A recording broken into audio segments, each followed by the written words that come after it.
Share with Short podcast, where emphasis is placed on finding balance in relationships. And I am the creator and host, and welcome back to another episode. But before I go into this particular one, let me go back to the one previously that I did, which is walking away from financial security, stepping out on faith, where I was privileged to have Erica Ferguson as a guest and one who shared her journey, where she was with Fortune 500 companies, leaving all of that to dive into the business world and just following God in terms of what He was leading her to be without that safety net. And also from her journey, things that she's learned along the way, being in the business, and also using that in order to assist and to help other people. So if you are someone who's in business or you're just trying to start a business or whatever, she's someone truly that I would encourage you to maybe go back and look at the previous episode, and all the information is there. Maybe she can assist you in your journey if there's a transition that you're trying to do at this point. So, on that note being said, I want to go ahead and move into this new episode, and that is being called When God Calls, How Do You Answer? And I actually had something else I want to speak on, but this kept tugging at me. And so I'm assuming, based on, because that's how God works when He want me to speak on something. And I want to share, just piggyback on some things that were said too in the previous episode with Erica. And it made me reflect on some things in my life that had happened and even got me to this point in life. But I'm gonna want to take you back to a place when I got my first job right out of college. I left Prairie View A&M and I went to work for the Dallas County Juvenile Probation Department. And my very first job, and thank God I started my career. My emphasis was placed on juvenile delinquency. And so that was just perfect for me. I did my internship there. And so the whole time I was there, I mean, you get to see a lot when you're in that system, a lot. You get to see a lot of brown and little black kids, female, male, showing up young as 10 years of age.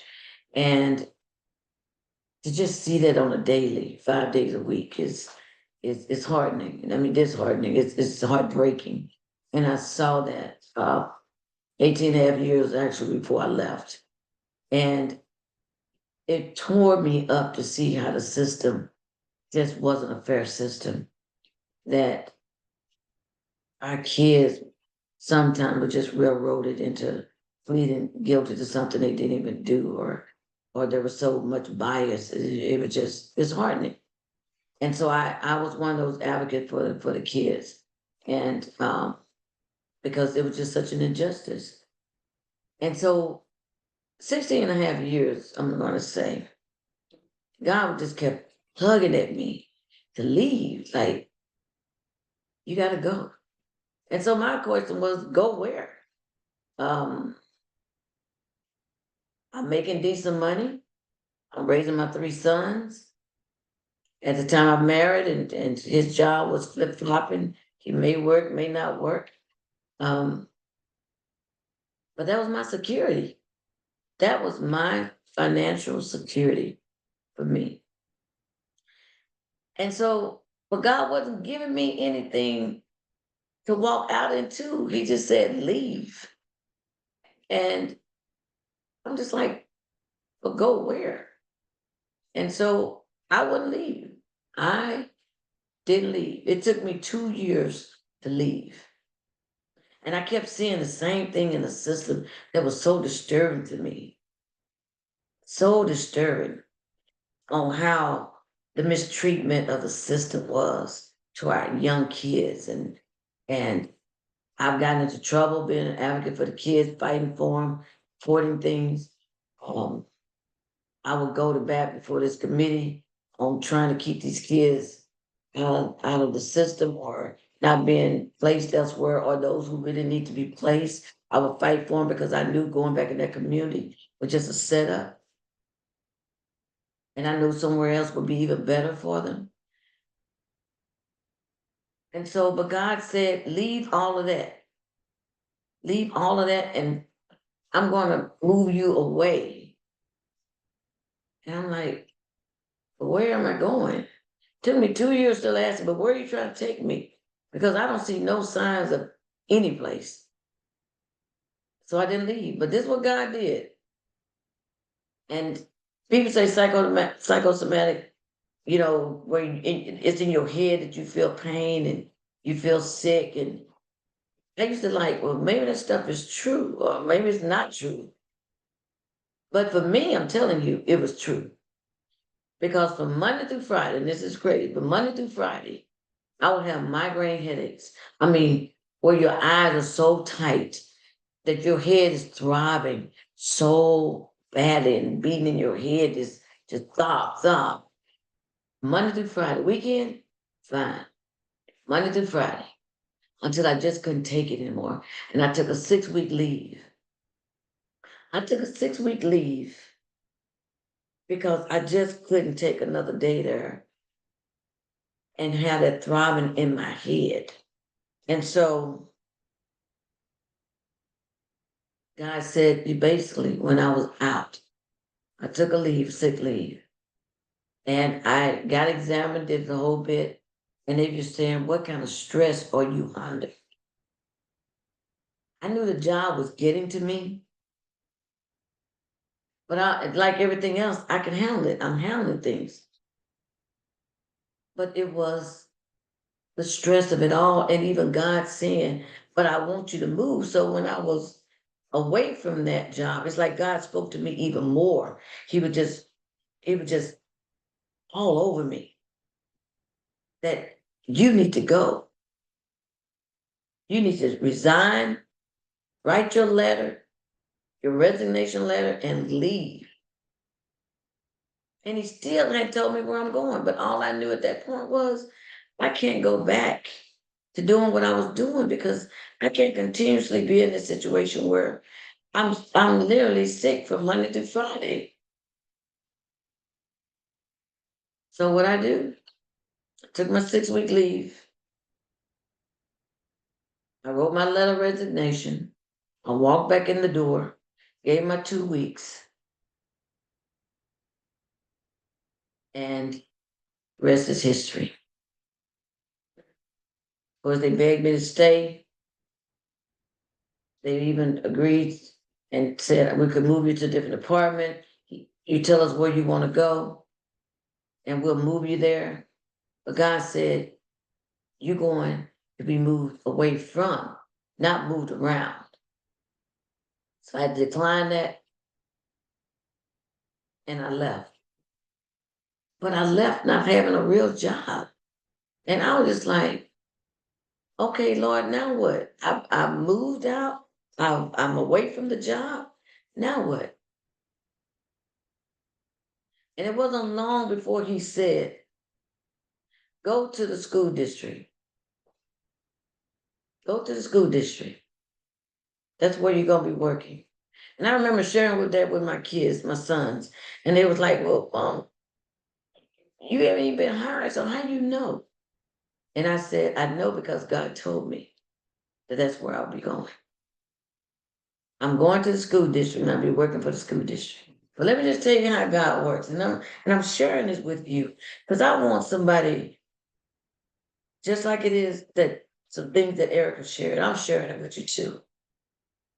First of all, God don't have to explain himself. That's first.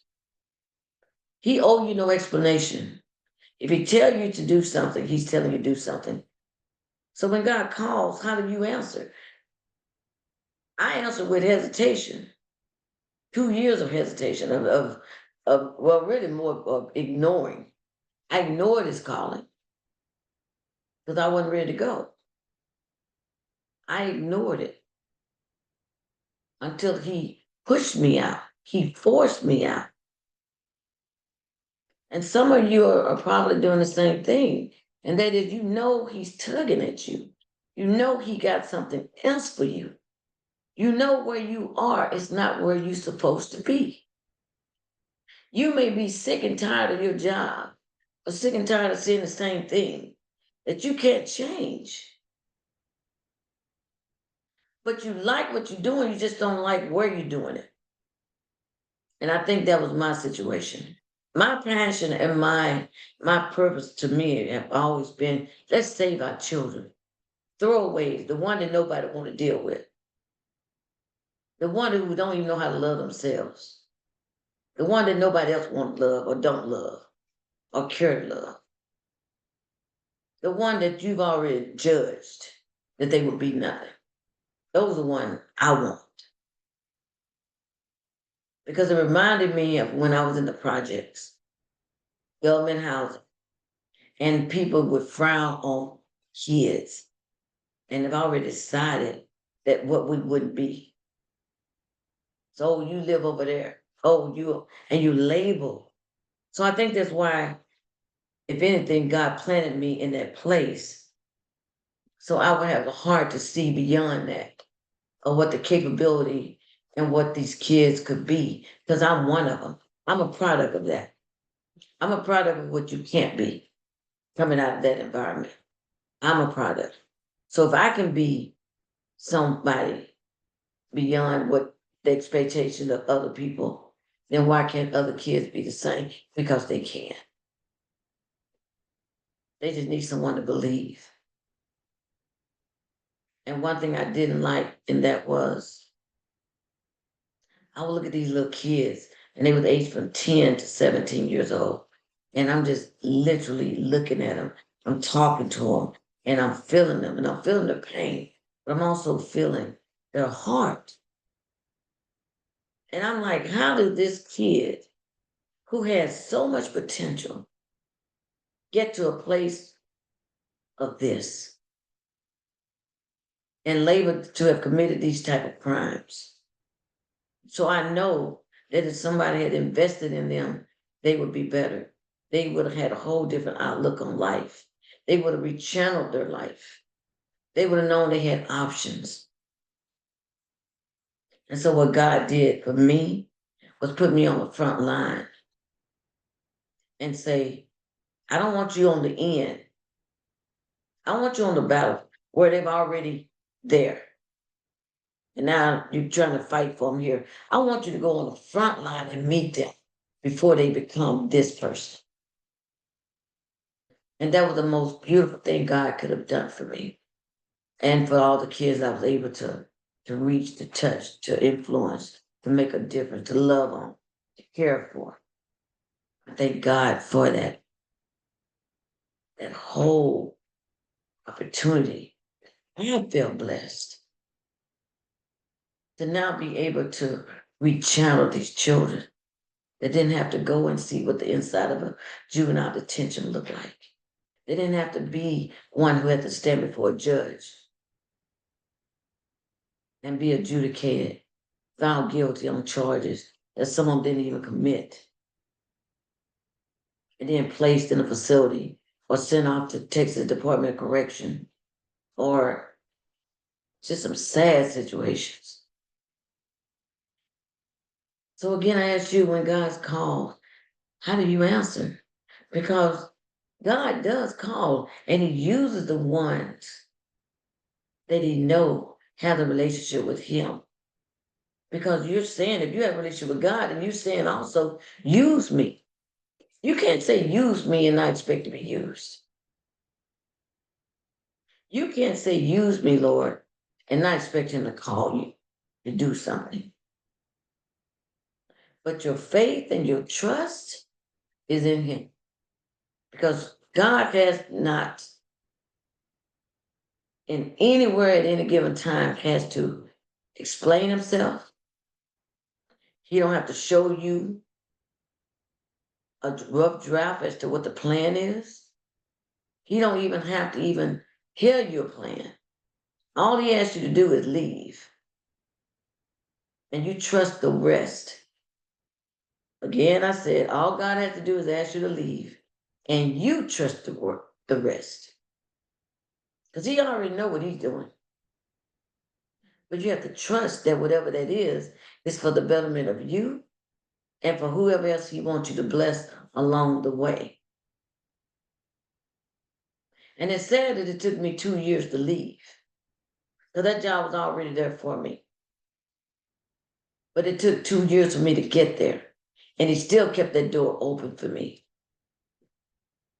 Because that job was so fulfilling. And I was able to do a lot of great things when I was there. I mean, beautiful things. And even create an gang intervention program that had never been set up in the country the way it was set up at DISD,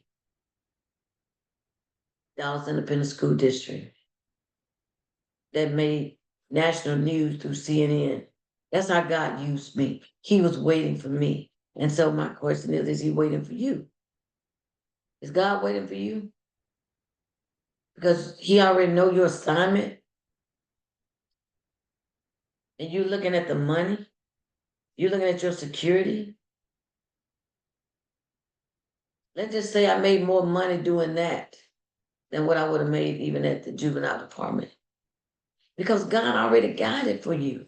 You just have to believe and trust him that the plan he has for you is at least as good as you have or better. And in most cases, it really is better because he rewards you for your obedience. He rewards you for your obedience. And I think what God did for me was he looked at my heart and how I worked with the kids.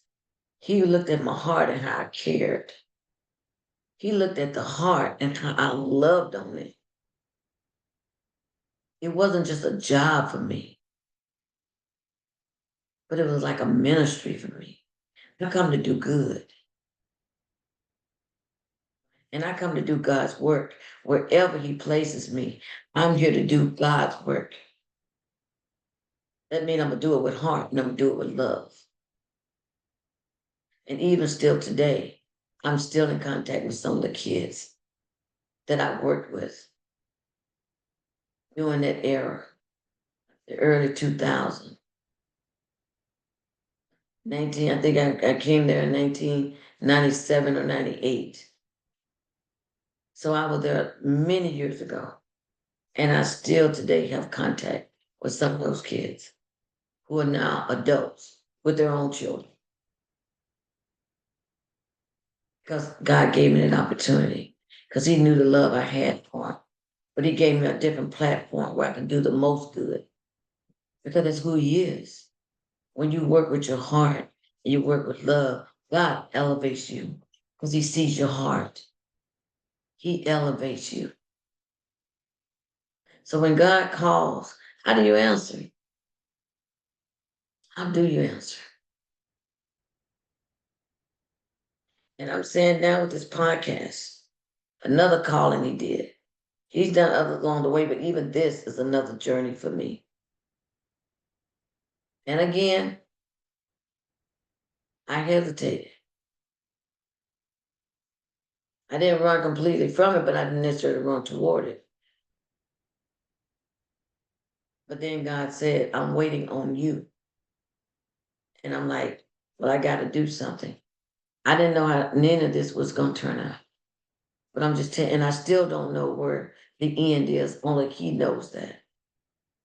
But what I do know is I'm all in because I'm doing his business, his work. And all I want to do is his way. That's it. I want to do it his way. Because the balance you can have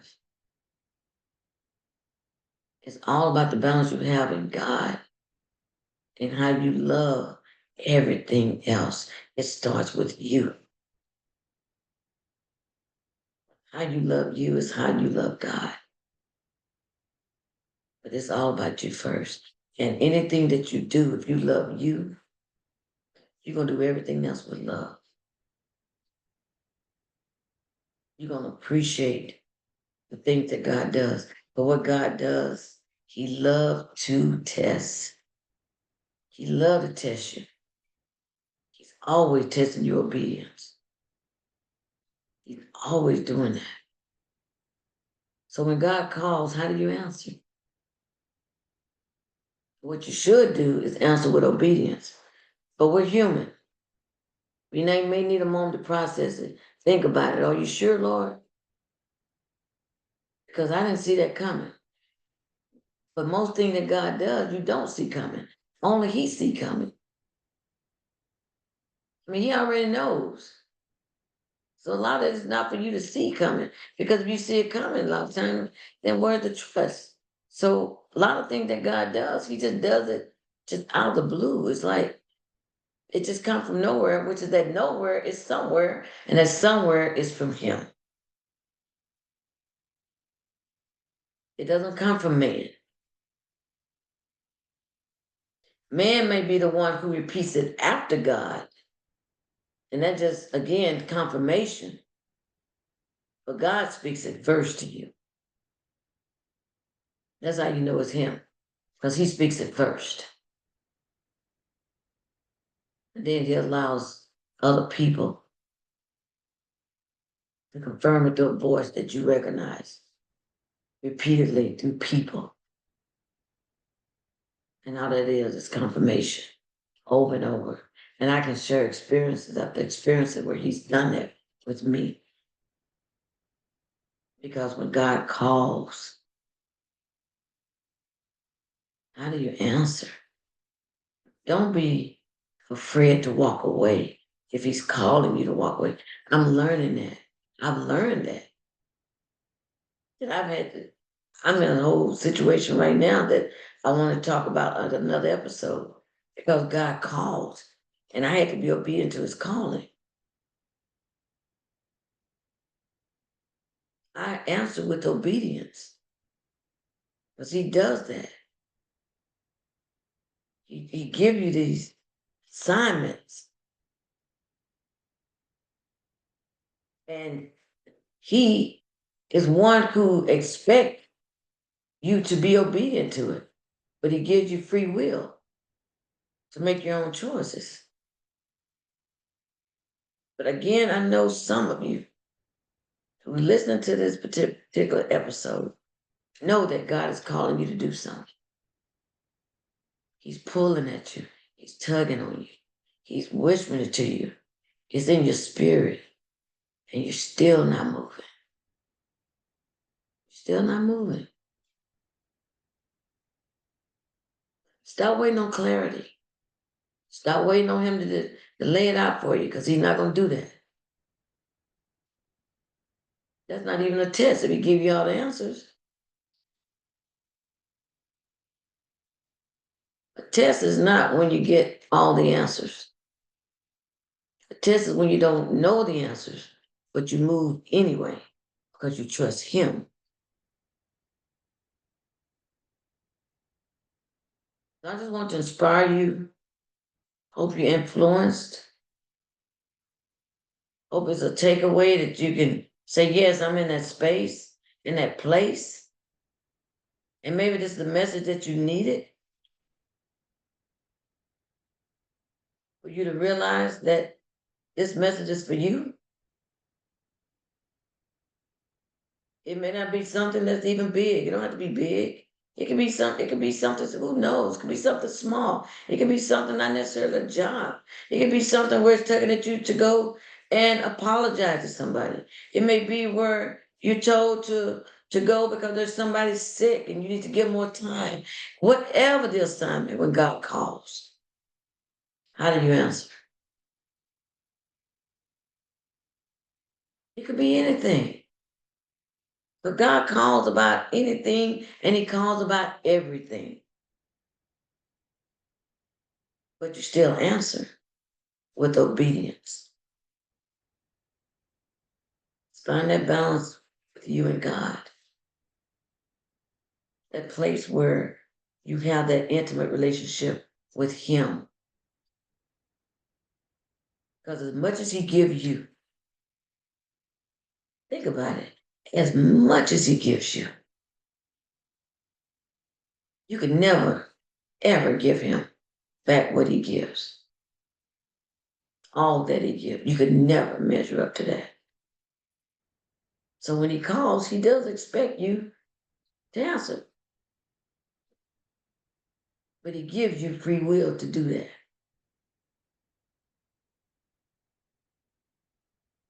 And I just want to be one of encouragement to you, because I don't know what he's going to ask me next to do. I have no idea. But when he calls, I'm going to have to answer. And I want to answer with obedience. So I want to encourage you to do the same. So again, I thank you for listening. I hope this message has helped to be again one of encouragement, one that's good feeding, good food, that you can take away to even be better as you journey through life. And I'd like you to visit my website, www.sharewithcharlotte.com. I want to always continue to repeat this, and that is, if you have a story, you have a testimony, you have something to share that can be a benefit to someone else, that can be a blessing to someone else. Your story, your testimony, your trials that God give you or allow, it's never just for you. It's always to be also a blessing to others. So visit me on YouTube. You can also visit on Facebook, Spotify.